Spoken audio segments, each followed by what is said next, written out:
오늘은 야베스라는 인물을 가지고 통해서 우리가 말씀을 나눠보고자 합니다.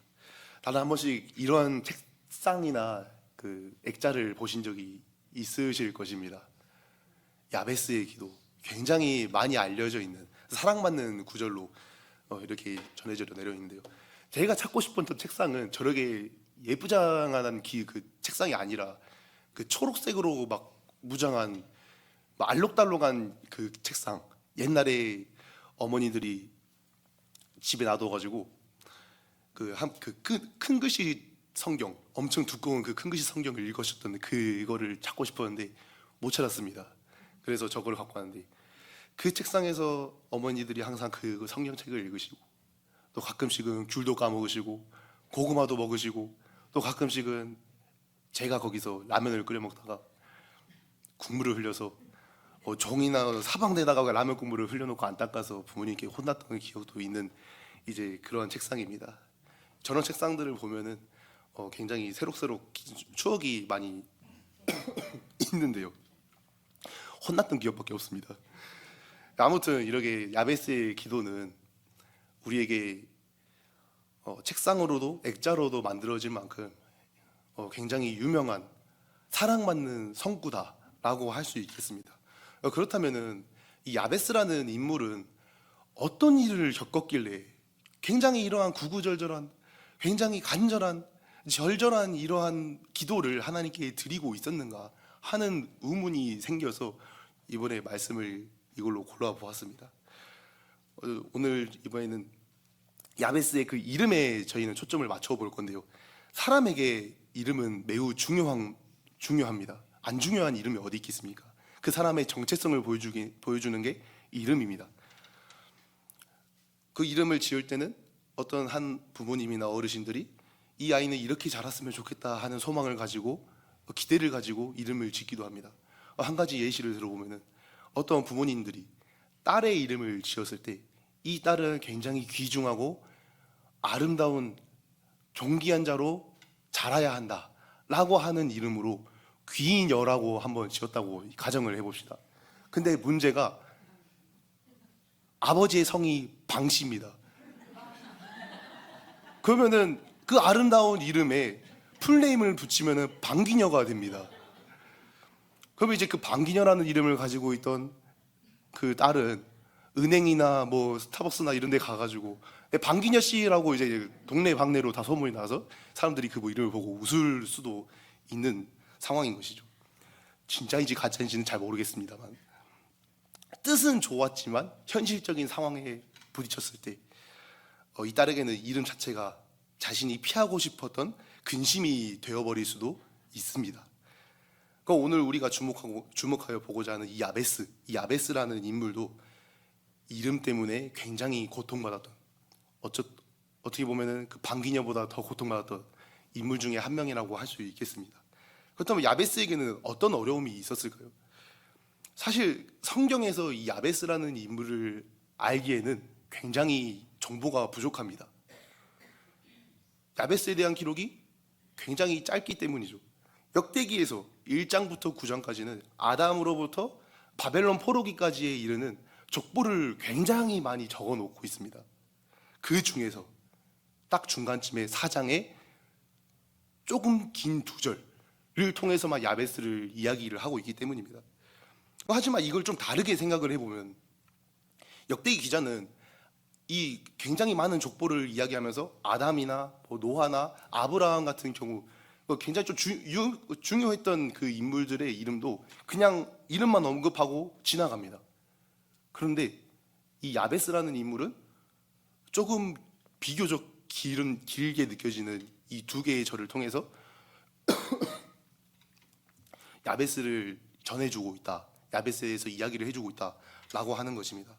이거는 그만큼 이 역대기 기자가, 이 성경이 야베스라는 인물을 통해서 전달하고자 하는 메시지가 분명했다라고 판단을 할 수 있을 것입니다. 이 메시지가 무엇인가를 잘 파악하기 위해서는 역대기가 쓰여진 시대적인 배경을 우리가 한번 바라볼 필요가 있습니다. 당시 이 역대기를 가장 먼저 읽게 된 인물들은 누구였을까요? 당연히 이스라엘 백성들이었습니다. 그 이스라엘 백성들이 어떤 상황이냐면은 바벨론 포로기 3번에 거친 이 바벨론 포로기에서 돌아와서 한 100년 정도 지나고 나서의 그 이스라엘 백성들이라고 추측을 하고 있습니다. 거기 이때 이제 바벨론 포로기에서 넘어왔으니까는 나에겐 자유가 있느냐? 그것도 아닙니다. 더 강력한 페르시아 왕국, 바사 왕국의 지배를 받고 있었기 때문입니다. 이렇게 이스라엘 백성들은 계속해서 포로 생활을, 이방 나라의 포로 생활을 이어가면서 이런 생각을 하게 되었을 것입니다. 과연 우리가 하나님의 선택된 백성들이 맞을까? 만약 맞다고 하면은 하나님의 언약은 어디 갔을까? 하나님이 주셨던 언약, 다윗에게 약속했던 영원한 왕조, 이런 것들은 대체 어디 있는가라고 하는 의문을 품게 되었을 것이라는 겁니다. 이러한 의구심을 향해서 역대기의 기자는 역대기 1장부터 9장까지 아담에서부터 최근에 있었던 바벨론 포로기까지 그 족보를 통해서 그거를 처음에 기록함을 통해서 분명하게 이들에게 이야기를 해주고 있었습니다. 하나님은 우리를 지으셨을 때부터 지금까지 항상 우리에게 관심을 가지고 계신다. 그리고 우리의 이름 하나하나까지 다 기억하고 알고 계신다 라고 하는 것을 분명하게 알려주고 있는 것입니다. 이런 메시지 가운데 갑자기 등장하는 이 야베스의 그 기도는 당시의 독자들에게 그리고 지금 우리들에게 좀 더 특별한 메시지를 주고 있다라고 하는 것입니다. 그래서 역대기 저자는 야베스에 대해서 먼저 평가를 하고 시작을 합니다. 야베스에 대해 평가하기를 그의 형제보다 귀중한 자이다 라고 평가를 하고 있습니다. 이 딱 그 문장만 봤을 때 야베스는 뭔가 좀 특별한 존재처럼 보입니다. 금수저의 인생으로 태어났나? 출생부터 남달랐나? 라고 하는 판단, 평가를 내릴 수 있을 것 같습니다. 그런데 그 다음 바로 나오는 이제 어머니에 대한 평가, 어머니가 야베스를 평가하는 그 내용을 보면은 전혀 이야기가 달라집니다. 야베스의 어머니는 야베스에 대해 내가 수고로이 낳았다 라고 하는 평가를 하고 있는 것입니다. 그의 어머니가 출생하는 과정에서 어떠한 일을 겪었는지는 정확히 기록이 되어 있지 않습니다. 그래서 많은 추측도 있습니다. 야베스가 사생아였다, 야베스가 태어난 후에 굉장히 안 좋은 일들이 야베스의 가정에 일어났다, 이러한 추측들만 있을 뿐입니다. 그러나 확실한 것은 야베스의 어머니가 야베스를 낳을 때 굉장히 고통스러워했다 라고 하는 것은 확실한 사실입니다. 얼마나 수고했냐, 고통스러웠냐 라고 하면은 어머니는 이 아이의 이름을 야베스라고 지었습니다. 이 야베스라는 이름은 히브리어로 야베츠라고 합니다. 근데 이거는 그 수고로이라고 할 때 그 수고와 이 수고는 오제브라고 하거든요. 저거를 자음만 떼서 보면은 이응 비읍 치읓 이응 치읓 비읍 이런 식으로 해가지고 단어가 초성이 같은 거를 알 수가 있습니다. 순서만 바뀌었죠. 야베스는 수고라는 뜻이라는 것입니다. 그런데 이 수고라는 단어가 어디서 나왔냐? 바로 창세기 3장 16절. 모든 인류가 죄를 짓고 나서 하나님께 저주를 받았던 그 내용, 거기서 나오는 내용입니다. 하와에게 하나님께서 내렸던 저주는 내가 수고하고 자식을 낳을 것이다 라고 했던 저주였습니다. 이 수고가, 그때 그 수고가 오제브라고 하는 단어로 연결이 된다라는 것입니다. 그러니까 야베스는 하나님께서 하와에게 내리셨던 저주가 담긴 그 단어를 자신의 이름으로 가지고 살아가야만 했던 것입니다. 야베스는 자신에게 주어진 이러한 상황을 죄와 저주로부터 비롯된 자신의 이름을 가지고 살아야 했던 그 상황을 굉장히 벗어나고 싶어 했던 것 같습니다. 그거는 야베스의 기도를 통해서 나타나는데요. 야베스는 끝에 이런 기도를 합니다. 내게 근심이 없게 하옵소서 라고 기도를 하고 있습니다. 이때 그 근심이 아까 그 수고와 같은 단어 오제브입니다. 그 야베스가 느끼기에 야베스의 상황이 자신의 상황이 안 좋고 이렇게 고통스러운 것은 분명히 자신의 이름에서부터 비롯되었다 라고 생각을 했던 것입니다. 그래서 야베스는 이 상황을 벗어나고자 하나님께 이렇게 기도하고 있는 것이죠. 우리 다시 한번 10절을 함께 읽어보도록 하겠습니다. 시작.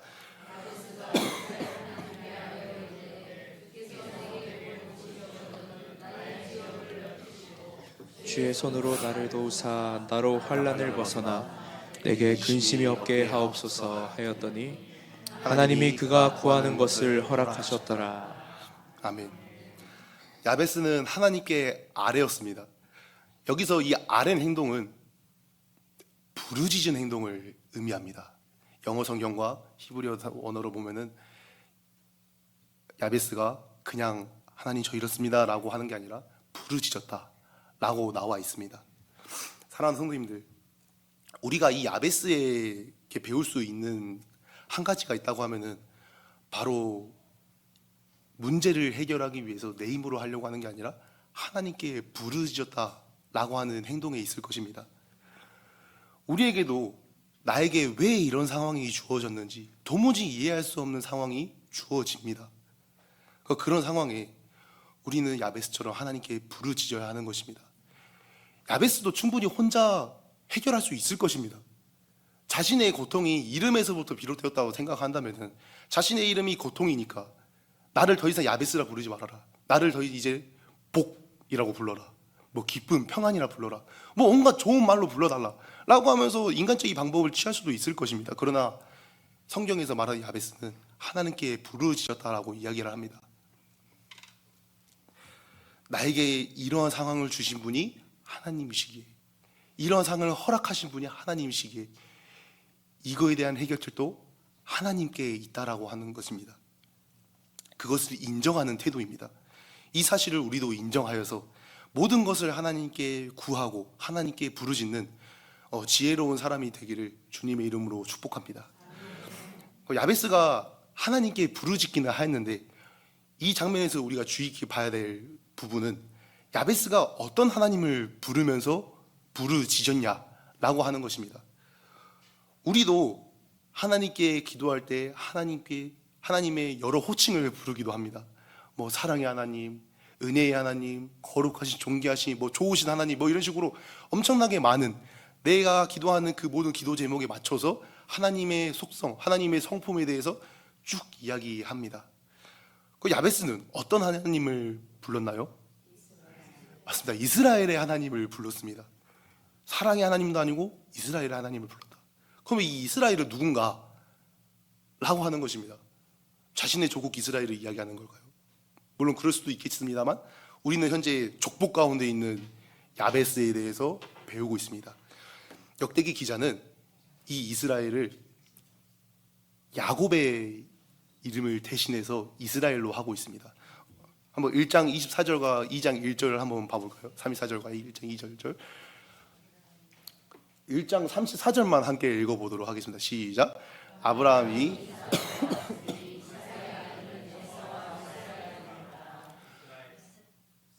네, 야베스는 기도할 때 이스라엘의 하나님을 불렀는데 그거는 야곱의 하나님, 야곱을 이스라엘로 바꾸어 주신 하나님을 붙잡으면서 부르짖었다라고 하는 것을 우리가 추측할 수가 있습니다. 야곱이 이스라엘이라는 이름을 얻게 된 과정은 우리가 너무나도 잘 아는 과정입니다. 야곱이 야복 강가에서 하나님의 천사와 씨름을 하게 되죠. 야곱이 허벅지가 꺾이면서까지 얻은 이름, 그 이름이 바로 이스라엘이었습니다. 야곱의 이름이 속이는 자에서 하나님과 겨루어 이겼다라고 하는 이스라엘을 대표하는 이름으로 바뀌게 되었다라는 것입니다. 야베스가 붙잡은 이스라엘이라는 이스라엘의 하나님은 야곱의 인생을 180도 바뀌게 해준, 변화시켜 주신 하나님, 즉 역전의 하나님을 붙잡았다라고 할 수 있습니다. 야베스는 성경을 듣거나 읽고 있을 때 야곱에 대한 스토리를 읽었을 때 굉장히 나랑 비슷한데? 라고 하는 그런 그 느낌을 받았던 것 같습니다. 그래서 야곱을 자신의 인생의 롤모델로 삼고 야곱의 인생을 바꿔주신 그 하나님이 나에게도 임했으면 좋겠다 라고 하는 그 마음을 가지고 이스라엘 하나님께 부르짖었던 것입니다. 그래서 야베스가 기도한 내용을 보면은 야곱이 실제로 기도했던 내용과 굉장히 비슷한 것을 우리가 확인할 수가 있습니다. 야베스가 처음 기도한 내용이 무엇이었죠?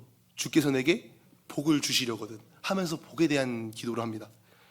하나님이 복 준다는 이야기도 안 했습니다. 그랬는데 하나님께서 내게 복을 주시려거든. 우리가 알고 있는 걸로 하면 원컨대 주께서 내게 복의 복을 더하사 라고 하는 이제 그런 소망을 담는 옛날 성경도 있는데요.